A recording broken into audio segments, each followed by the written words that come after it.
ಬಾರಿಸ್ತಿರೋದು ಯಾರು ಗೊತ್ತಾ? ರಾಕಿ ಬಾಯ್. ನೀವು ರಾಕಿ ಬಾಯ್ನ KGF ಅಲ್ಲಿ ನೋಡಿರ್ತೀರಾ. ನಮ್ಮ ದೇವನಹಳ್ಳಿನೂ ಒಂದು ರಾಕಿ ಬಾಯ್ ಇದೆ. KGF ನಲ್ಲಿರೋದು ಡಾನು, ಇದು ವ್ಯಾನ್ ನಲ್ಲಿ ಓಡಾಡೋ ಮ್ಯಾನ್. ಅದು ಪೆಟ್ರೋಲ್ ಇದ್ದಂಗೆ ದಗ ಉರಿತದೆ. ಇದು ಪೆಟ್ರೋಲಿಂಗ್ ಅಂತ ಬಂದಾಗ ಅಮಾಯಕರು ಸಿಕ್ಕರೆ ಲಾಠಿ ತಗೊಂಡು ಬರಬರ ಬೀಸುತ್ತೆ. ಅಶೋಕ ಸ್ತಂಭದಲ್ಲಿ 4 ಸಿಂಹಗಳಲ್ಲಿ ಕಾಣದೇ ಇರೋ ಆ 4ನೇ ಸಿಂಹನೇ ಇದು. ಆದ್ರೆ ಟಾಪು ಸ್ವಲ್ಪ ಕೂದು ಕಮ್ಮಿ ಇದೆ ಅಷ್ಟೇ. ಇದ್ರ ಪೂರ್ತಿ ಹೆಸರು ರಾಕೇಶ್. ಇದ್ರ ಪರಾಕ್ರಮ ನೋಡಿದ್ಮೇಲೆ ನಾವೆಲ್ಲ ರಾಕಿ ಬಾಯ್ ಅಂತಾನೆ ಕರೆಯೋದು. ನಮ್ಮ ರಾಕಿ ಬಾಯ್ ದೇವನಹಳ್ಳಿ ಸ್ಟೇಷನ್ ಅಲ್ಲಿ ನಿಲ್ಲಿಸ್ಬೇಕು.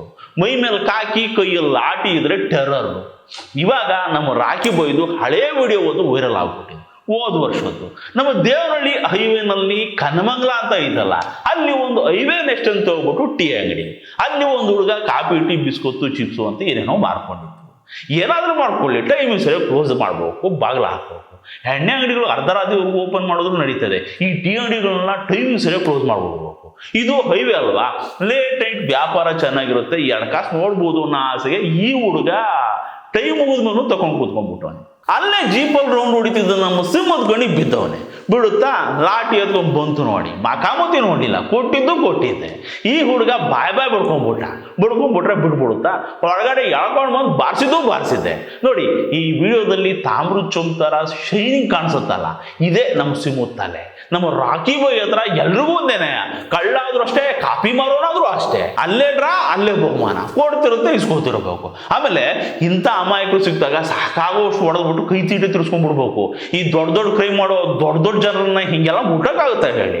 ಅವೆಲ್ಲ ಬೇರೆ ತರದ ಲೆಕ್ಕಾಚಾರಗಳಿರ್ತವೆ. ಅದಕ್ಕೆ ಇಂಥವು ಯಾವಾದ್ರೂ ಒಬ್ಬೊಬ್ಬರುಗಳು ಸಿಕ್ಕಿದಾಗ ಮನ್ಸಿಗೆ ಬಂದಂಗೆ ಬೋಡಿದ್ರೆ ಪೊಲೀಸರು ಹಾಕ್ಬೇಕು, ಒಂಥರ ಶಾಂತಿ. ಆಮೇಲೆ ಈ ದೇವನಹಳ್ಳಿ ಸ್ಟೇಷನ್ ಅಂದ್ರೆ ಒಂಥರ ಚಿನ್ನದ ಮೊಟ್ಟೆ ಇಡೋ ಕೋಳಿ ಇದ್ದಂಗೆ ಅಂತ ಹೇಳ್ಕೊಂಡ್ರಿ. ಲ್ಯಾಂಡ್ ಡೀಲಿಂಗು ಅಂಥವು ಇಂಥವು ಸೆಟಲ್ಮೆಂಟ್ ಜಾಸ್ತಿ ಇರ್ತಾವಂತೆ. ಹಂಗಿದ್ದಾಗ ಕೇಸ್ ಮಾಡಿದ್ರು ದುಡ್ಡು, ಕ್ಲೋಸ್ ಮಾಡಿದ್ರು ದುಡ್ಡು, ಗರ್ಗಸದ ತರ 2 ಕಡೆ ಕುಯ್ಕೋಬಹುದು. ಲಕ್ಷದಲ್ಲಿ ಕಲೆಕ್ಷನ್ಗಳು, ಕೋಟಿಗಳ ವ್ಯವಹಾರಗಳಿರ್ತವೆ. ಇಷ್ಟೆಲ್ಲಾ ಟೆನ್ಷನ್ ಓದ್ಕೊಂಡು ಮಾಡಿದ್ರೆ ತಲೆಯಲ್ಲಿ ಕೂದ್ ಎಲ್ಲಿಂದ ಉಳಿಬೇಕು ಹೇಳಿ? ಅದ್ರ ಮಧ್ಯದಲ್ಲೇ ಇವ್ರು ಟೀ ಅಂಗಡಿ ತಗೊಂಡ್ ಕುಂತಾನೆ, ಗೊತ್ತು ನೋಡ್ದಂಗೆ. ಲ್ಯಾಂಡ್ ಆರ್ಡರ್ ಪ್ರಾಬ್ಲಮ್ ಆಗಲ್ವಾ ಹೇಳಿ? ಇಂಥವ್ರು ಸಿಕ್ಕಿದಾಗ ಎಲ್ಲಾ ಪ್ರೊಸೆಷನ್ ಕಳ್ಕೊಂಡ್ಬಿಡ್ಬೇಕು. ಇವಕ್ಕೆ ಹಿಡ್ಕೊಂಡು ಹೆಂಗ್ ಹೊಡೆದ್ರು ಎಲ್ಲೂ ಹೋಗಿ ಹೇಳಲ್ಲ ನೋಡಿ. ಹಿಂಗ ಹೊಡೆದು 1 ವರ್ಷ ಆಗೈತೆ, ಇದು ಈಗ ಹೊರಗೆ ಬಂದೈತೆ. ಇವಾಗ್ಲೂ ನಮ್ಮ ರಾಕಿ ಬಾಯ್ ಏನು ಕಿತ್ಕೊಳಕ್ ಆಗಲ್ಲ ಅನ್ಕೊಡಿ. ಈ ವಿಡಿಯೋ ನೋಡಿದ ಜನಗಳದ್ದು ಸಿಕ್ಕಾಬಟ್ಟೆ ಆಕ್ರೋಶ ಆಗ್ತದೆ. ಸೊ ವಾಟ್, ಎಲ್ಲಾ ಸ್ಟೇಷನ್ಗಳಲ್ಲೂ ಇದು ಕಾಮನ್.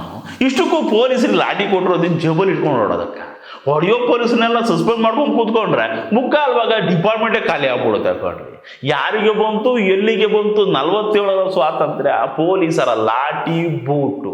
ಸ್ವಾತಂತ್ರ್ಯ ಬಂದು 80 ವರ್ಷ ಆದ್ಮೇಲೂ ಇದೇ ಮಾತು ಹೇಳ್ಬೇಕು ಅಂದ್ರೆ ಬಟ್ಟೆ ಉರಿಯುತ್ತೆ ಕಣ್ರಿ.